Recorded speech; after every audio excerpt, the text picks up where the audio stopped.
Boa tarde, meu nome é Rafael de Erinlé, eu sou o Lorixá do Ilê-Axé Opoerinlé, localizado no bairro de Santa Cruz, na cidade do Rio de Janeiro.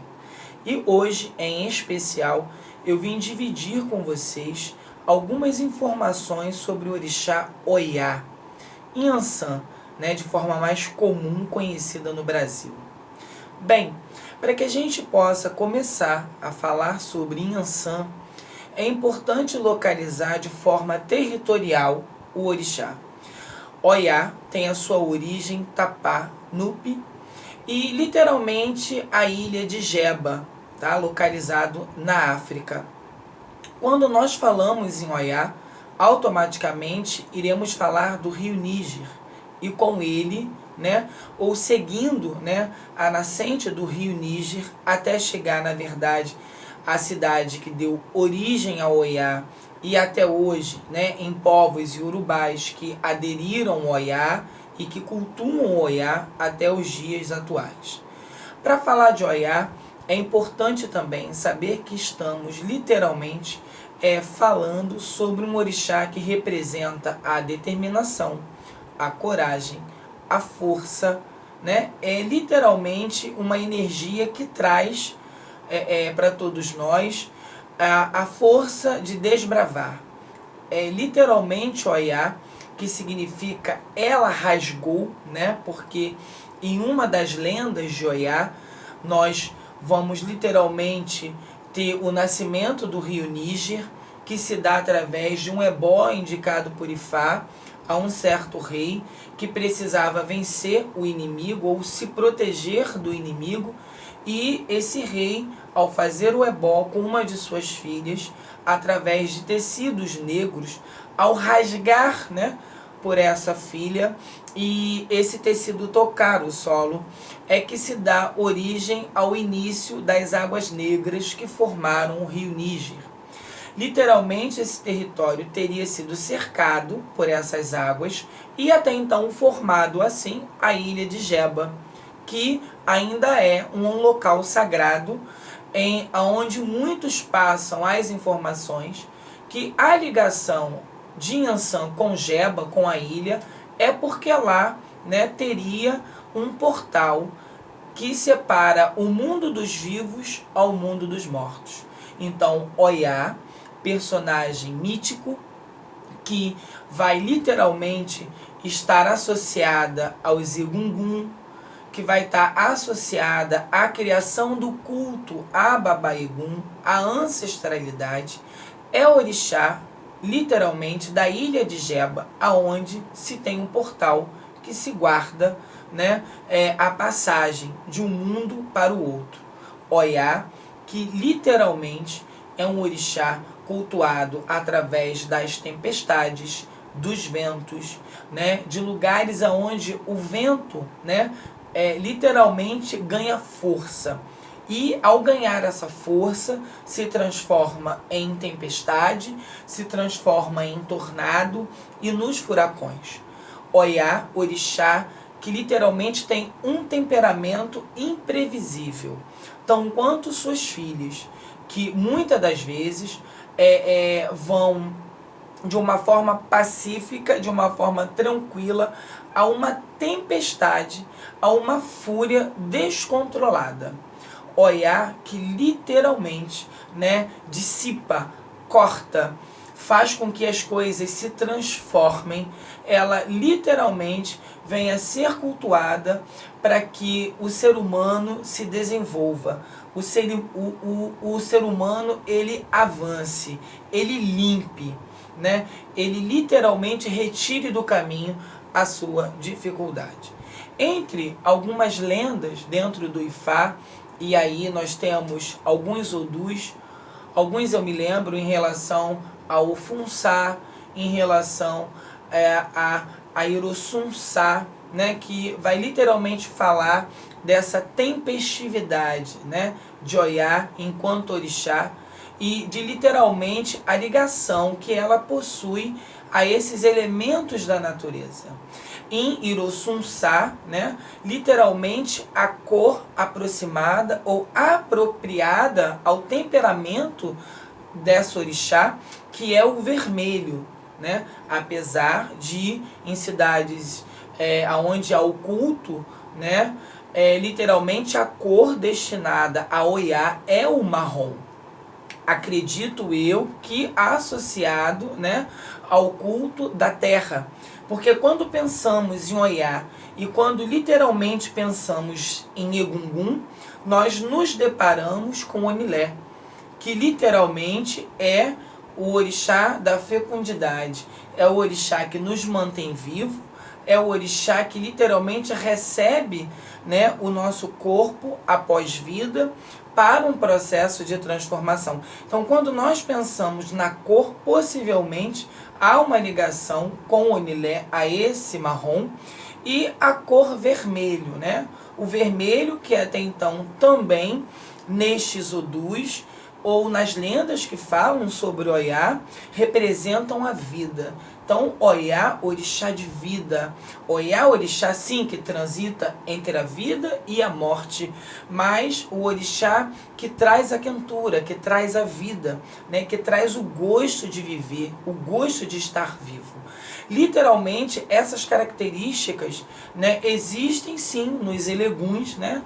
Nas Omó-Oiá ou nos Omó-Oiá, que literalmente são pessoas que gostam de viver, são pessoas que têm coragem, são pessoas que não têm medo do amanhã, são pessoas que desbravam os seus desejos, que fazem acontecer, que literalmente acordam cedo e vão em busca de realizar os desejos.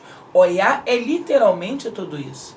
Oiá, orixá, que nos faz pensar numa eternidade de vida, porque ela está associada ao culto dos mortos. Oiá, que literalmente, como Oxum e Iemanjá, possui o seu próprio rio, ou seja, orixá também ligado às águas, orixá ligado às águas turbulentas, que também faz associação a esse comportamento, né, literalmente vívido, forte, corajoso, destemido, literalmente através do Odu Ossá, que é um dos caminhos do sistema oracular de Ifá, que significa que ela traz a transformação pelos ventos, que literalmente Oiá se localiza ao espanar, ao espantar, ao levar para longe de nós a mazela, o mal, o Iku, o Arum, entre outros, né, tipos de ajoguns.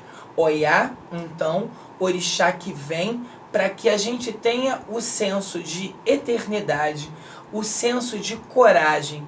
Oiá, orixá literalmente vaidosa, né? Vaidosa no sentido de saber o seu poder e de saber aonde colocar e utilizar o seu poder.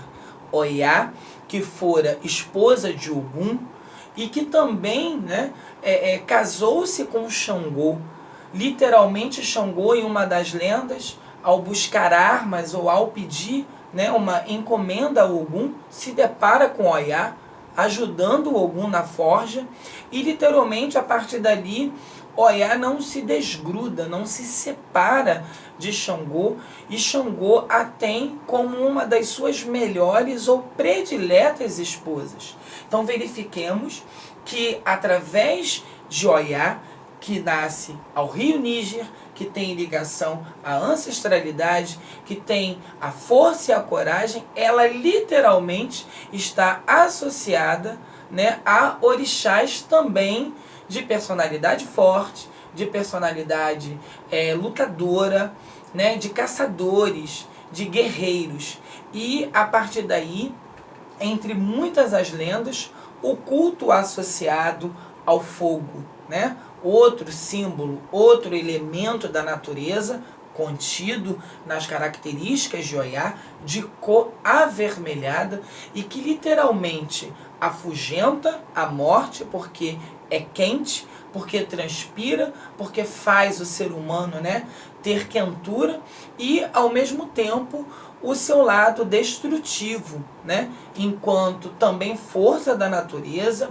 E aí a gente pode também pensar no fogo trazido, né, dos céus através dos raios, símbolo também de Oiá, né, elemento de Oiá, que no caso e no fundo é a eletricidade, né, e Oiá se fazendo presente junto a Xangô com esses fenômenos da natureza através das tempestades.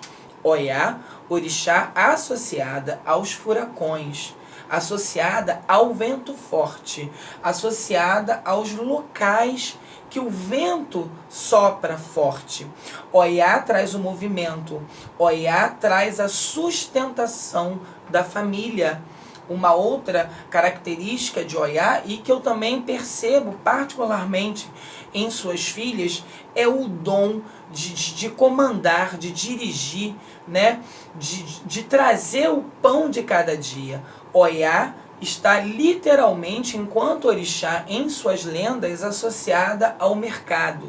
E em algumas passagens, ela literalmente é vista como até uma mercante, até como alguém que trabalhava no mercado para buscar o sustento da família, e literalmente ali a arte de vender, a comunicação, a estratégia, que vai também ligar Oiá a Oxóssi.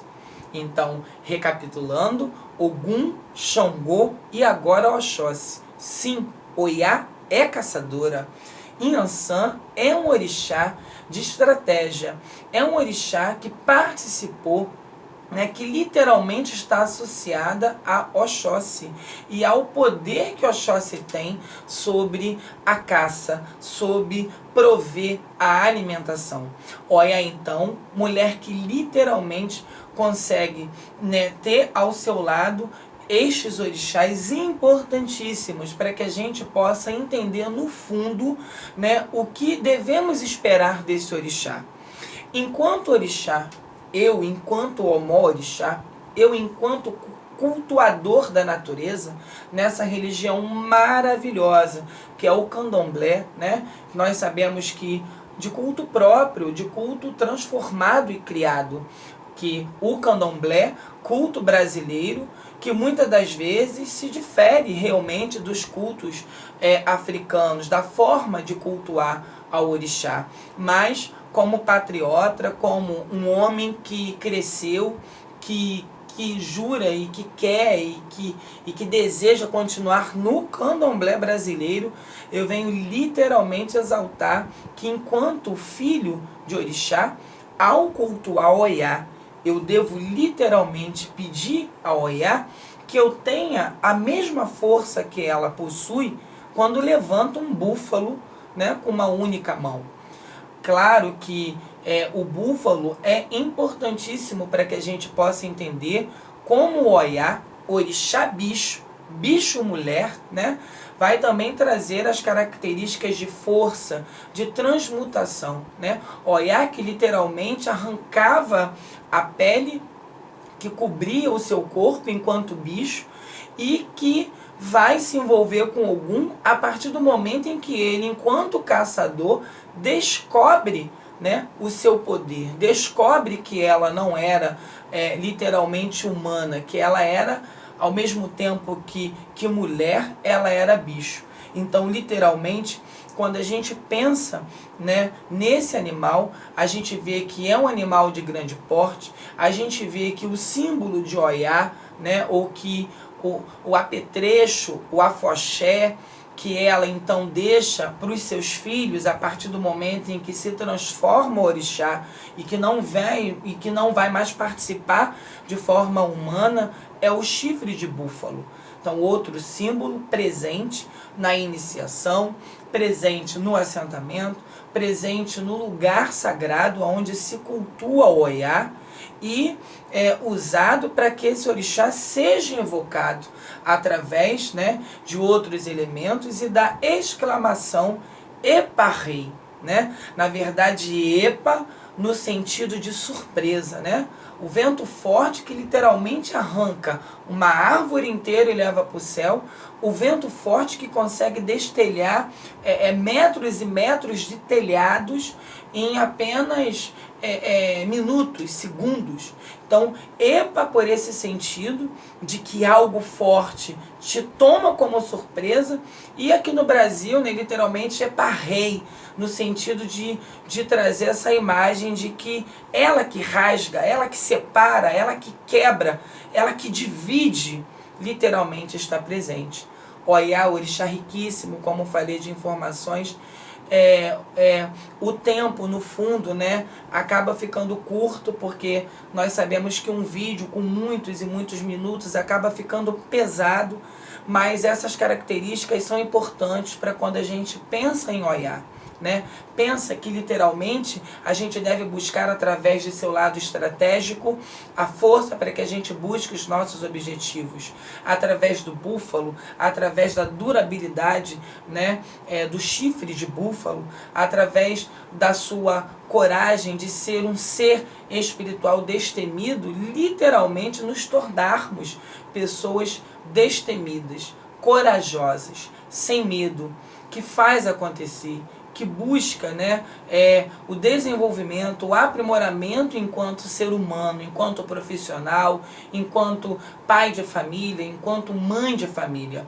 Busquem Oiá no sentido do acarajé, que é símbolo e que é sinal da multiplicação, né? Vários grãos de feijão processado que alimentam, que viram objeto do mercado, onde Oiá, né, literalmente corajosa, ia vender o seu acarajé, onde Oiá literalmente mostra que a gente deve buscar os nossos sonhos e literalmente confiar na força transformadora desse orixá. Espero que vocês tenham gostado.